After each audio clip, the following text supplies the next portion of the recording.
एक तो भिखारी होते हैं ना, जो भीख मांग के ले लेते हैं, लड़की वालों से दहेज मांग कर ले लेते हैं कि हमें इतना दहेज चाहिए, हमें गाड़ी चाहिए, हमें घोड़ा चाहिए, हमें ये चाहिए वो चाहिए। वो खुद ऑलरेडी वो अपने हथियार डाल देते हैं, वो बता ही देते हैं कि हम भिखारी हैं भाई, हमें भीख भी चाहिए, हमसे तुम्हारी बेटी हम लेके ज़रूर जा रहे हैं, हमसे उसका पालन पोषण नहीं होगा, हम में इतना ज़मीर नहीं है, हम स्वाभिमानी नहीं हैं, हमें भीख चाहिए, हम कटोरा लेके हाथ फैला के तुम्हारे सामने मांग रहे हैं कि तुम्हारी बेटी के साथ साथ हमें कुछ दो, है ना, पैसे, सामान, गाड़ी घोड़ा। क्योंकि ना तो उसकी माँ इतनी स्वाभिमानी थी, ना उसका बाप, और ना उनके दूध में, उनके खून में इतनी ताकत थी कि वो किसी की बेटी को अगर शादी करके लेके जा रहे हैं या अपने कोई शौक़ हैं गाड़ी घोड़ा बंगला घर का, तो वो अपने दम पर पूरा कर पाए। उनकी परवरिश उन्हें खुद ही पता है कि हम कमज़ोर परवरिश है हमारी, हम खुद, हमारे खून में इतना दम नहीं है, तो वो भीख मंगे मांग लेते हैं। एक दूसरी तरफ एक ये भी है, कुछ लोग होते हैं जो शादी कर लेते हैं और कहते हैं सबको हम कुछ नहीं, हमारी कोई डिमांड नहीं है, हमारी कोई डिमांड, हमें सिर्फ बेटी चाहिए, हमें तो सिर्फ बहू घर के लिए बहू चाहिए, बेटी से अच्छा रखेंगे, बस पढ़ी लिखी होनी चाहिए और कुछ नहीं चाहिए, सुंदर होनी चाहिए, बस पढ़ी लिखी होनी चाहिए, हमें धन नहीं चाहिए। ठीक है, फिर जैसे ही वो शादी करके आती है ना, तो कानों में बातें डाल जाती हैं, फलाने के छुच्छक आया था, इतने पैसे दे के गए, फलाने के इतने पैसे दिए, ये दिया, फलाने की शादी हुई थी, फलाने के लगन आया, उसके ऐसे दिया, उसके ये किया। वो बहू को आके और कोई बात नहीं बताएगी, जस्ट ये बताएगी किसने क्या दिया, किसके छुच्छक में, किसके लगन में, किसके भात में, किसके क्या क्या कुछ आया है, जस्ट कि किसी ने क्या कटोरी बंटवाई है, किसी ने प्रात बंटवाई, किसी ने थाली बंटवाई है, किसी ने क्या किया, किसने क्या किया, ये सिर्फ कानों में बातें डाले जाएंगे। दूसरी इनकी क्या पहचान होती है, ये भिखमंगे, दूसरी ये जो छुपे रुस्तम वाले भिखमंगे होते हैं ना, ये क्या होते हैं कि शुरू से ही माँ बेटे की एक बात रहती है, ये एक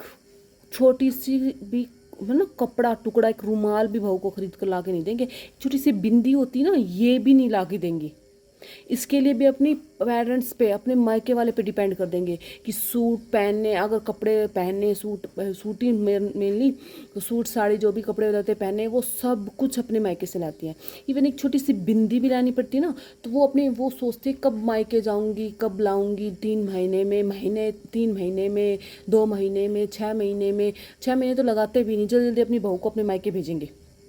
ऐसा इन्वायरमेंट बनाएंगे। आगे से खुद ही सांस बोलने लगेगी, जाना चाहती जाए तो चली जाए तुम्हारे गांव में, गांव जाना चाहती तो चल जाए, मैं कर लूँगी घर का काम। जब बहू घर पे होती है तब तो उससे काम नहीं होता, तब तो वो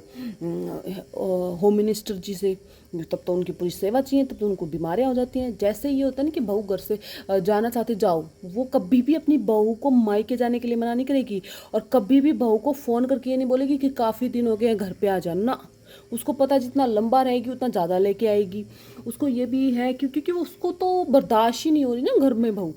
तो वो कभी भी फ़ोन करके हाल चाल नहीं पूछेगी, कभी भी वो अपनी बहू को ये नहीं बोलेगी कि आजा अपने घर, अब कितने दिन रुकेगी। ये वाली भी सास होती हैं जो अपनी बहू से पीछा ही छुड़ा रहे, महीने क्या 2 महीने 3 महीने पड़ी रहे, हमें वो उससे जाने के बाद उससे ये खोज खबर भी। और इवन अगर पोता पोती हो रखे हैं ना, उनको साथ लेके गई, तो वो उनकी भी खबर नहीं पूछती कि कहीं गलती से फ़ोन मिल गया तो कहना पड़ जाएगा फॉर्मेलिटी के लिए कि आ जाओ घर, पोते के बिना मन नहीं लग रहा है, पोती के बिना, तो कहीं सच में ना आ जाए। ठीक है, तो वो ऐसे आइडिया लगाते हैं कि 10 दिन गई है तो 4-5 सूट लाएगी, महीने गई है तो 10-15 सूट लाएगी, 2 महीने गई है तो कम से कम 20-25 लाएगी, तो चलो साल का काम हो जाएगा उसका, हमें खरीद के नहीं देना पड़ेगा। ठीक है, तो वो हर चीज़ के लिए, और जो बेटा है ना अपनी सैलरी लाता है वो माँ के हाथ में रखेगा, वो अपनी वाइफ को 10 रुपये तक नहीं देता। तो जब वो अपने मायके से आती है तो माँ बाप उसको भर भर के कपड़े लत्ते दिलाएंगे, जो भी उसकी बेसिक नीड्स हैं, इवन इनर वियर तक वो अपने गांव से लाती है, तो वो सब दिलाएंगे, सब कुछ बहू का वहाँ से टोटली। जब पोता पोती हो जाते हैं ना, तो उनका भी मायके वाले धीरे धीरे उठाने लग जाते हैं कि ये वाले सूट चाहिए, ऐसी वाली चप्पल चाहिए, ऐसे वाले कपड़े पहनने, ये ट्रेंड में चल रहा है, वो चल रहा है, तो हार के नाना नानी को दिलाने पड़ते हैं। ठीक है कि हाँ कोई नहीं, हमारा ही है, चल ये नहीं, वो नहीं दिलाएंगे, हम दिलाएंगे, ऐसा बैग है, ऐसी वो है, ये है। ये भिखमंगे फिर समाज में ऐसे बोलते हैं, हम तो कुछ नहीं कहते, कुछ लाने को नहीं कहते, हमारी कोई डिमांड नहीं है, हमने कभी मांगा ही नहीं, हमने तो सिर्फ ये कहा था कि पढ़ी लिखी हो, सुंदर हो, बस, और हमने कुछ नहीं चाहा था। और फिर ये भिखमंगे माँ बेटे ना इतना मैनिपुलेटिव होते हैं, इतने दिमागदार होते हैं कि अब बेटा अपनी तनख्वाह भी माँ के हाथ में रखेगा। वाइफ को ये नहीं कि ठीक है तुम्हारी माँ ने पाला पोसा है तुम दो उसको, कम से कम 1000-1500 अपनी वाइफ के हाथ में भी तो रख सकते हो ना, उसको भी कॉन्फिडेंट फील हो। फिर उसको जॉब वो भी नहीं करने देंगे और समाज में बनाएंगे कि पढ़ती नहीं है, हम क्या कहते हैं, कोचिंग नहीं जाती, हम क्या कहते हैं। और उनके खर्चे के नाम पे इनके चराटे उठते हैं। चार दीवारी के अंदर इनके कुछ और रूप होते हैं, चार दीवारी के बाहर कुछ और होते हैं। ठीक है, तो फिर ये माँ बेटे इतनी सातिर और बाहर इतने राम सीता की जोड़ी की इतने बहुत काबिल हैं ये, और उतने ही घटिया मानसिकता के होते हैं। तो उसको इस तरह से तोड़ा जाता है कि वो फिर अगर अपने बेसिक खर्चे, अगर खुद को थोड़ा सा कॉन्फिडेंट फील करना है ना, तो माँ बाप इतना भर भर के उसको सामान, उसकी बेसिक नीड्स देंगे, पूरी करेंगे, सारी सामान देंगे, उसके ऊपर उसको 5-6 हज़ार रुपये भी देंगे, 2-4 हज़ार 5-6 हज़ार रुपये भी देंगे कि चल कहीं ज़रूरत पड़ जाए, कल को तुम्हारे कोई